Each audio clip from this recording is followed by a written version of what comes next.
La guerre commerciale, acte 2, a été lancée, mesdames, messieurs, par Donald Trump. Il a fallu d'une énième sortie sur son réseau social du président américain. Et dans l'heure qui a suivi, les marchés se sont effondrés, les bourses sont dévissées, spécialement en Europe, puisque c'est l'Europe qui est visée. La raison, le locataire de la Maison-Blanche menace notre continent, l'Union européenne, plutôt de 50% de droits de douane dès le 1er juin. C'est donc la semaine prochaine que ça va se dérouler. Il est très difficile de traiter avec l'Union européenne, qui a été créée en premier lieu pour profiter des États-Unis d'un point de vue commercial. Profiter, tout tient dans ce verbe. Nos discussions ne vont nulle part. Je recommande d'imposer 50% de droits de douane à l'UE à compter du 1er juin. Dans le détail, le président américain, et on y reviendra, de puissantes barrières commerciales, de sanctions ridicules, de poursuites injustes contre les entreprises, de barrières non tarifaires. On a le sentiment que c'est fouillis, mais en réalité, c'est extrêmement ciblé, c'est extrêmement précis.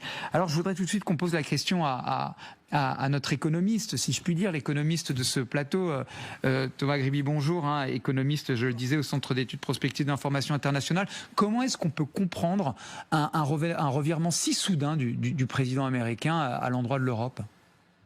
Oui, comme vous l'avez dit, ça fait longtemps qu'il a une rancœur forte vis-à-vis de l'Europe parce qu'il considère que la relation est complètement déséquilibrée en défaveur des États-Unis. C'est-à-dire que on a un excédent, nous, Européens, commercial qui est important vis-à-vis des États-Unis, près de 200 milliards d'euros.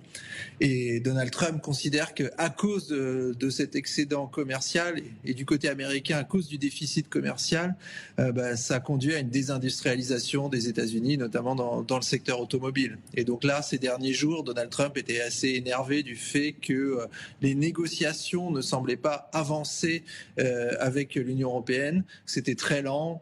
Et donc, il a voulu lancer cet énième coup de pression, et cette fois-ci contre l'Union européenne. Et Thomas Grémil, mais très concrètement, puisque vous disiez que il s'impatiente visiblement et il remet une pièce dans la machine à hauteur de 50%, donc il plus que double ce qu'il avait déjà menacé de faire la fois précédente. C'était le jour de la libération des États-Unis, c'est ainsi qu'il l'avait appelé. Mais quelles conséquences à court terme ça peut avoir à la fois pour les embauches, les investissements des entreprises européennes et françaises en particulier?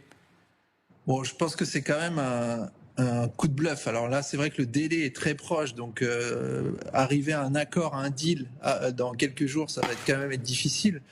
Mais c'est sûr que si jamais ces droits de douane étaient mis en œuvre,